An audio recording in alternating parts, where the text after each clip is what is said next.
What's up, guys? So update on the Slantback. A lot of you guys have been coming by here, checking up on your builds, checking out the shop, and you've kind of been seeing the Slantback in the same condition. It really hasn't been in the same condition. We've been doing a lot of work on it. We did a ton of engine upgrades, ball bearing turbo on it. I also have a really cool surprise underneath the hood here. So we'll get into that in a second, and that's also why you got that drone going on back there from the CNC mill. But update on this truck. So if you guys are tuning in for the first time, this is an original H1 Slantback, one of 39 ever built. Extremely rare. Very few people know the rarity of this truck. So they built 39 of them. They ran into some problems with the Slantback design. The company up in California in Oxnard at the time was manufacturing them in what, 99 and then in 2000 they released this Slantback model H1 Hummer, and it was a hit. I mean, instantly they sold a ton of them. That's in 39, but they had an issue with it, and specifically the Slantback design here, when it was manufactured, AM General was off from what the original design was supposed to be. So you would get a little leak up here. So AM General spent a ton of money pulling back every single Slantback, redoing the top on it, fixing the water leak on it, and then re-releasing it to the customer. So they had a recall on it. Because of that, they had some issues with the manufacturer. The manufacturer got into a fight with AM General. Ultimately, they ceased production and any future development with the Slantback and release the vehicle. So that's why there's only 39 of them that are ever released, unfortunately. But it is hands down and regarded by many, including myself, as the finest example out there. Now, granted, this guy is a little dusty, as you can see. It's been sitting here in the same place for, shoot, 8-10 months, way too long. And the reason being is we've just had too many big builds going on. A lot of commitments with all these massive builds that we're doing, a lot of big projects, but we're getting those wrapped up. We've got a ton of new projects coming in pipeline, but I had an opportunity to start working on this truck. So give you an update on it, show you kind of what we're doing in the background over there that's going to affect all our other Duramax conversions, but some really cool stuff going on here. So let's get into it. So first and foremost, we have our rear Viper winch bumper back here. As you can see, this thing's just a beast. We've got Baja Design lights coming in for it right here. But huge shout out to Warren. Thanks so much for sponsoring this truck. We absolutely love the Warren winches. Hands down, one of the finest winches out there. This is the 12,000 pound Warren winch, a synthetic line, and then we have their Factor 55 hook, which is pretty rad. And then my favorite, the Ford shackles right here, as well as on the other side integrated into it. We've got the integration of the winch controller, and I think Warren sent out a wireless controller too, so I gotta play with that, figure out how that works. We also have our cover plate here with the Predator logo on it. That goes on top. This thing actually pops off, and then you have kind of a sneak peek access to the Warren winch down in here, so you can get down in there, wire it up correctly, and then the cover plate goes on top, if I can figure out how this thing goes. There we go. Okay, so that's done. We've got our 28 forged wheels. These are one-piece wheels that we manufacture actually right over here. And they are getting installed right now, mounted and balanced. We did a really cool little engraving here. I'm not sure if you can see it here. The central tire inflation, and then we have the Predator Ford lettering over there. But we laid in a black epoxy into it, which is pretty trick. So it's kind of very subtle. You don't really see it, but it is there. Pretty rad, just a clean look. And then we have the 12-point hardware on there. And then, oh, check this out. We have our center cap. So these guys, these are CTIS protectors that are the center caps. They go right here. So those are going to get installed as soon as the hardware shows up, which should be there tomorrow. Let's see, we'll go up to the front now. Okay, so up in the front, we got a lot going on. A lot has been done. Underneath the hood, we did a bunch of engine upgrades, ball bearing turbo. We changed out the intercooler. It's our brand new intercooler. It's gonna affect every conversion we do moving forward. It's a much larger capacity, much better airflow, less pressure drop for the turbo, and just much better design, billet aluminum. We're actually manufacturing over there, so I'll show that to you in a second. So on the front end, we've got our D-ring brush guard, and this is our brand new D-ring brush guard. This is version 2. This is a much heavier duty design. This upper bar is a lot larger in diameter. They look very similar to our old ones, but when you put them side by side, it's a considerable difference. So much more stout, bigger bar up here. This bar here has been lifted up. We offer it two ways, one with MIG weld, and then the other one is TIG welded. So the difference there is just much tighter tolerances when you TIG weld it. If you take a look down here, the welds are absolutely tiny on it. And then also what's cool is the version 2, it has our American flag right there. So badass. We're back. We have our Warren 12,000 pound winch. Again, shout out to Warren. Thanks so much for supporting us and shooting out the winches to us, front and rear on our truck. But it's a 12,000 pound Warren winch manufactured in the United States of America, and synthetic line right here. We don't have the hook on here. The Factor 55 hook is going to be installed here hopefully later today. And then again, the Baja Design lights up here. Baja Design's up. They're not mounted yet. Baja Design flush mounted lights here. And then we got something cool underneath the hood, so check this out. This is our cooling stack. So if you look at this system right here, the cooling stack is literally at a 45-degree angle. So you don't get a lot of airflow onto that cooling stack. So I don't know if you guys can see that angle there. So we have to make up for lack of airflow in a number of ways. One is we do some ducting, which hasn't been installed yet, but it will be installed before the truck's done. But some ducting, this gets removed, and we have new ducting that wraps around here and seals all of this up along there. Once that's sealed up, it forces the air through the cooling stack. Next is we have a hood scoop going on. So the hood scoop sits up here and collects the air up here and forces it down. We have a 16-inch fan down here. This is one of the best fans out there. Flexolite manufactures it, and for its size, it produces the most volume available. Then we have our AC condenser right up on top here, oversized from factory, much more efficient. We have our fuel cooler, oil cooler here, and then we have our intercooler right there. So this guy right here is brand new. Full billet aluminum tanks on there, being manufactured over there. I'll show you guys in just a second. But this is overall ½ an inch thicker than what we were using before. It's also a lot larger overall volume on it. So it increases it by like 37, 38%, something like that. Ultimately, less pressure drop out of the intercooler going through it, better cooling, better performance, more efficiency. So win-win all around. And then we have our aluminum radiator down below. I don't even know if you guys can see it down there, but it's down there. So let's check this thing out. So over here, John has been working on something pretty cool. What's up, dude? What's going on? Ready to show us? Yeah. It's rad. Is this it right here?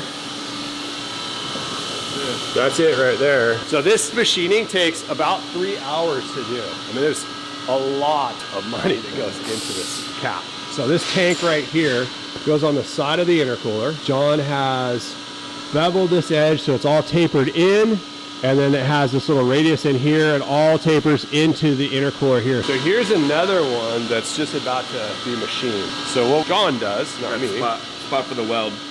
This little taper right there, little chamfer cut. So when you lay the weld in there, it lays in nice and clean, lays flat. And then this is all one piece of billet aluminum. I mean, if you can, dude, you can't grab it because you've machined the sides. They're so smooth. All right, now I gotta do it. There we go. Okay, so what do you think that is? 20 pounds, 25 pounds? He's gonna say 7 pounds, isn't he? Friggin' guy. So solid billet aluminum, and then he cleans the outside up, just surface cuts it, and then cuts the radius right here, cuts the intake or exit right here. It's prepped, ready to go, and then it goes into the mill over here and gets hogged out. I don't think you can see it too well. So that's all getting machined out. So then back over here, this guy goes back in the mill. All of this gets hogged out, so it turns into a literally Sushi boat. one pound part. Sushi boat, according to John. Or a sushi boat. So all of that gets hogged out and turned into chips like that right there.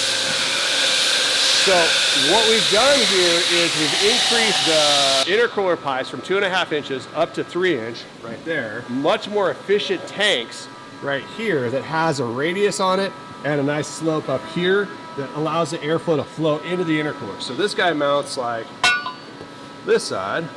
This guy would mount like that. And then the intercooler is down in this area right here. And then the tubes going to the intercooler tubes then go over to the engine as well as the turbo. So you have the feed side here, flows into the intercooler and then back out. Then on top of that, you went through and did a lot of machine work on the top here. So this is just fancy stuff. That just makes it look good. And then we've got our Predator logo in here. And what do you got there? Just the welding brackets. Well, we're not welding them anymore. So this guy mounts like that.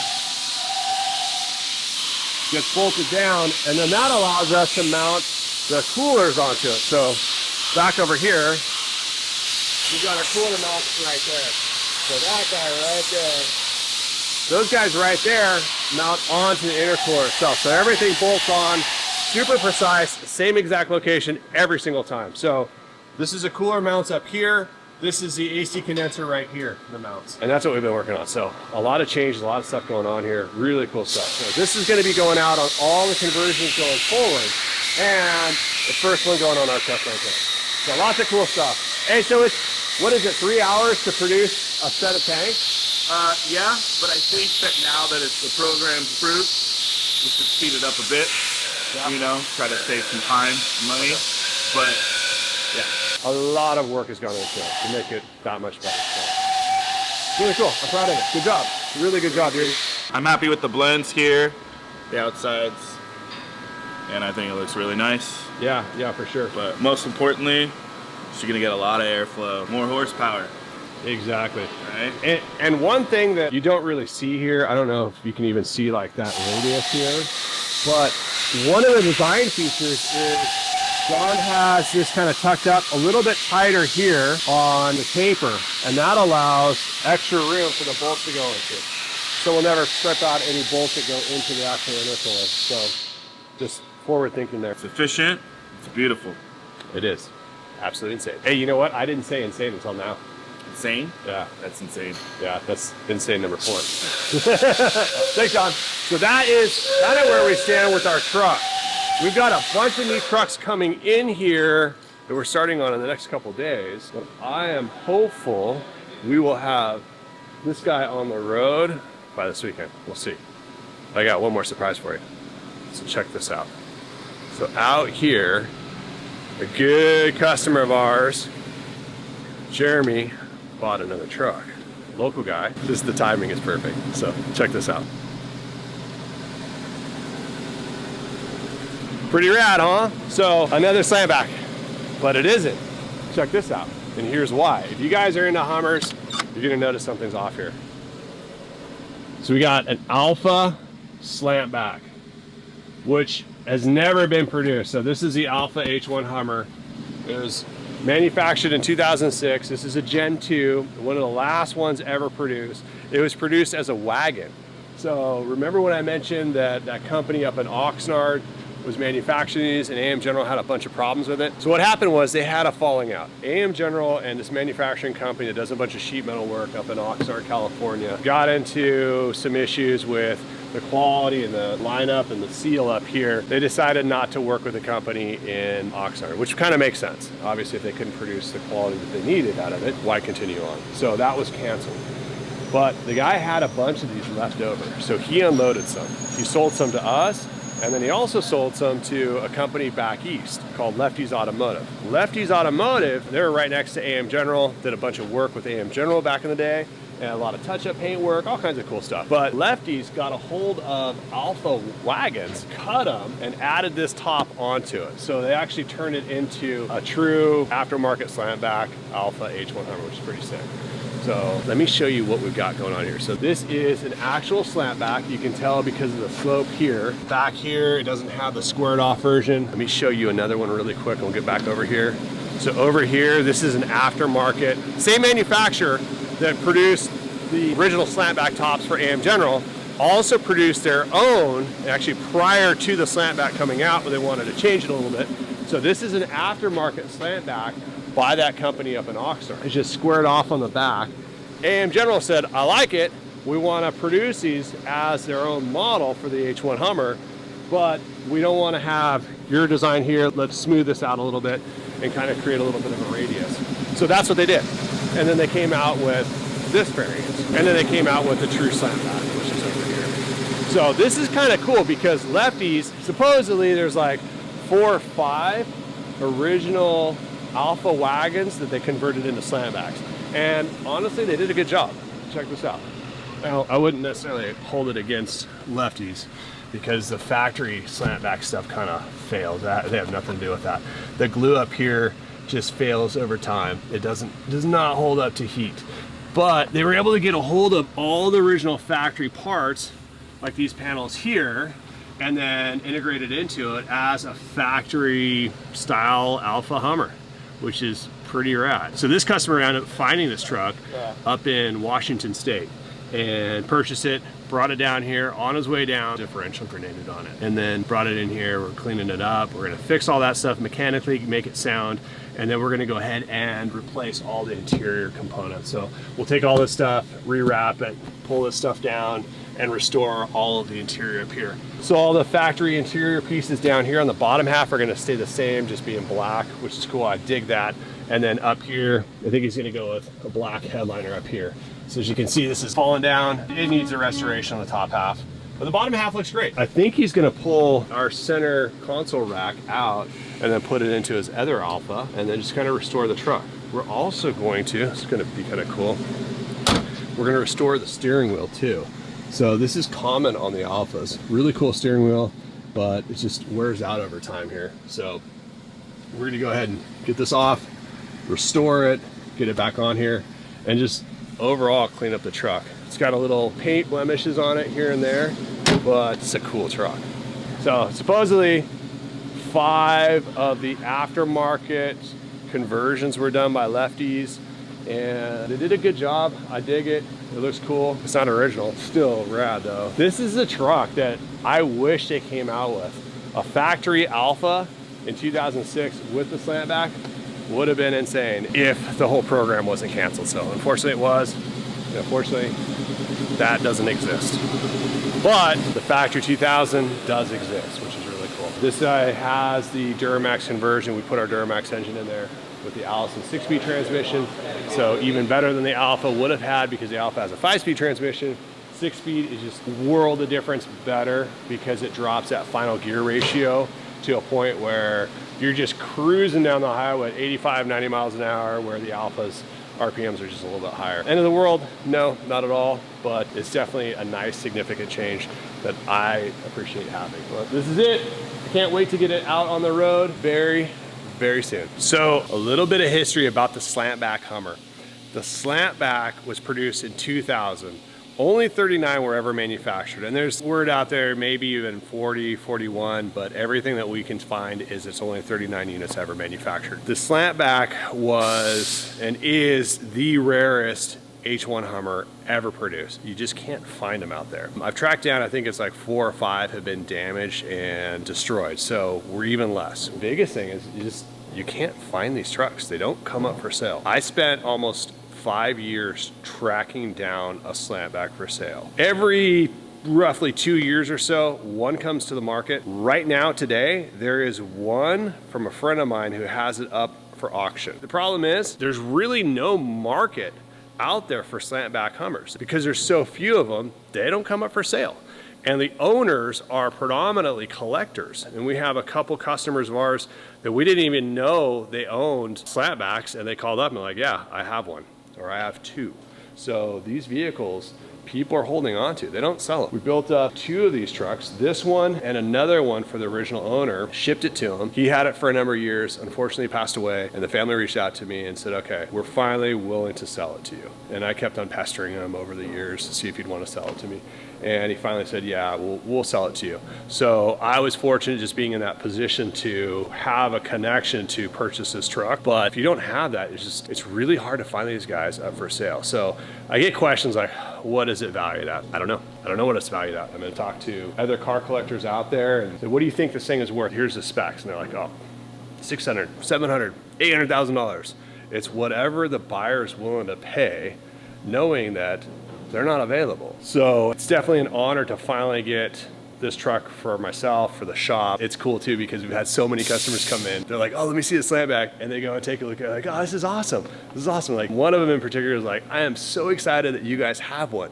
You need this for your shop. It makes sense for Predator to have a Slantback as their shop truck. So, and I agree. It's awesome. We can definitely take care of her. We're doing a bunch of upgrades right now, mechanically getting her dialed, and she is not an original 6.5 turbo diesel, but I'm okay with that. I'm happy that it has a Duramax engine in there because I'm gonna enjoy her. I'm gonna drive her all over the place. She's not gonna sit in the shop too much longer, and she's not gonna be sitting in my garage. She's gonna be out on the road. She's gonna be parked in the front. We're gonna have a lot of fun with this truck. It's an honor to take care of her. I think the game plan right now is to do another restoration. We did a restoration on this, I want to say about 10 years ago for the original owner, and it's just due for a cleanup. It's all blacked out, which I like, but just factory leather seat covers from Catskin. They look fine, but it's not at the level of what we do today. The headliner is all suede up here, and I know you guys can't see it because I don't have the right lights in there, but suede headliner, everything's blacked out, but we're gonna replace everything with leather. These panels are just dyed black instead of covered in leather. So we'll get all those out, get them wrapped in actual leather, brand new leather seats on here. We'll refoam those seats, reshape them, clean them up. New door panels that are a lot cleaner than this, and all that stuff's to come, but not anytime soon. We're just gonna enjoy her for probably a year or so, then jump into the interior. So yeah, lots of cool stuff coming up. I hope you enjoyed it. It's definitely cool to see such a rare vehicle being restored and hopefully see it on the road soon. So thanks for watching. As always, guys, I appreciate it. See you guys soon. All right, guys, so the game plan was to get this thing on the road. I'm just missing the airlift hooks up here. They are coming in from powder coat tomorrow, and the plan was this week, have this thing on the road. Unfortunately, someone mentioned to me that the stereo system in here is a little antiquated. This has the original Monsoon stereo system right there. And I started thinking about it. I was like, you know what? Let's just rip out, gut the stereo system, and replace it with like a top of the line Alpine unit. So we've got a new Alpine head unit coming in, all new Morel speakers throughout, amps, bass speakers. We got a new camera coming in, whole camera system. It's a whole rear view mirror that goes right up there, and then it feeds the camera image back here, which is pretty cool because you don't have a lot of visibility out of the back of a Slantback. It's like, I mean, it looks like a big window here, but when this thing is closed down, the window is very narrow. So rear view mirror, custom mount. So we manufactured this custom mount right over there. This goes on the back of the Wolf box right here. These guys unclip or actually unbolt there, and then this goes in place. That then allows us to do a Ram style mount right off of this mount here. So Chase is actually running the whole Wolf box camera right now. So we got that going in right now. We've got a new stereo system in the works coming in, and then another little hurdle we ran into was where to place the camera. So the Wolf box has a little camera, comes out the back, and on this guy, check this out, we have the rear wiper. So the rear wiper goes right up there. Previous owner pulled that out completely, gutted that. It's kind of pointless. You don't need a wiper back here, but we're gonna reuse those holes right there. It's gonna come in right here. And John's over here working on a new billet aluminum mount. What do you got going on, dude? Let me see what you got. What's up, dude? That's the camera. And this is the original little janky looking mount that it comes with. We don't want that on there.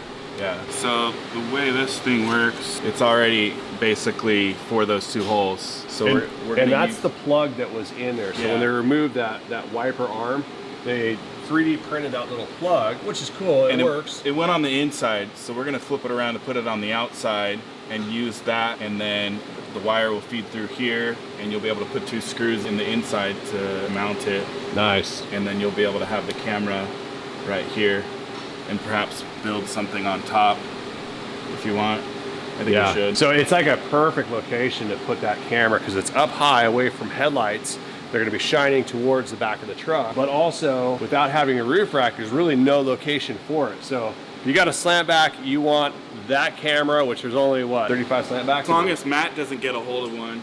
Yeah, no kidding. Seeing what he does with his trucks. So if you have one of the original 35 Slantbacks and you want to add the rear view Wolfbox camera system in there, and you don't need your wiper, which literally brings us from 34 potential customers down to maybe 1 or 2, shoot us a call. What's cool about it is we're not drilling any holes. That's a pre-existing hole. So yeah, that's where we're at. Unfortunately, I'm not going to have the truck on the road this week, but we've waited long enough to get it all done. Might as well just finish up the whole audio, video, stereo system and get it done right. And hopefully, with a little bit of luck, just over a week, we'll be done with the truck. We'll have it on the road. I'll have footage coming your way real soon. So yeah, I'm excited to drive this thing.